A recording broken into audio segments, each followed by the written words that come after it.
Mambo vipi mda wangu wa soka? Karibu katika kituo chako pendwa cha mchezo uweze kupata taarifa mbalimbali za michezo ndani na nje ya mipaka ya Tanzania. Unachotakiwa kufanya ni kugusa tu maandishi mekundu yaliyoandikwa subscribe na alama ya kengele ili uwe mtu wa kwanza kupata taarifa za michezo pindi na upandishwa hewani. Sasa taarifa zilizokutia vipunde zinamhusu kocha wa CR Belouizdad Mjerumani huyu Sead Ramovic alikuwa akitumikia klabu ya Yanga hapo awali kabla ya kutimkia katika miamba hiyo ya Algeria.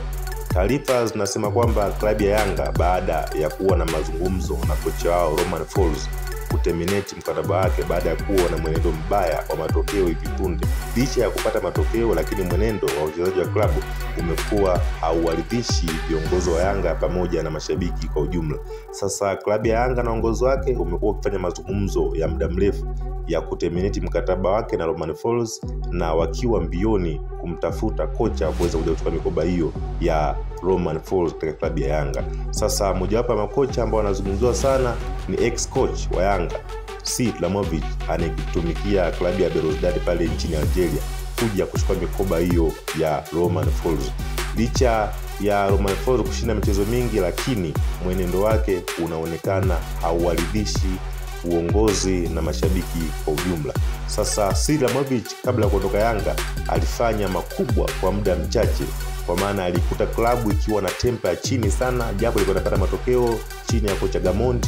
Alipotimiliwa timu aliyokuja kushika bwana Sead Ramovic iliongeza intensity ya hali ya juu kwa muda mchache, wachezaji wakikimbia sana, wakifunga magoli mengi na kucheza mpira ambao unaofurahisha uongozi pamoja na mashabiki kwa ujumla. Lakini habari hizo huzunisha mashabiki wa Yanga ni baada ya kocha huyo kupata dili nono pale nchini Algeria kwa klabu ya CR Belouizdad. Sasa tetesi za pale nchini Algeria zinasema kwamba kutokana na mwenendo mbaya wa msimu mpya wa 25-26 wa Sead Ramovic akitumikia klabu hiyo, una uwezekano muda na wakati wowote wakavunja naye mkataba kuitumikia klabu hiyo.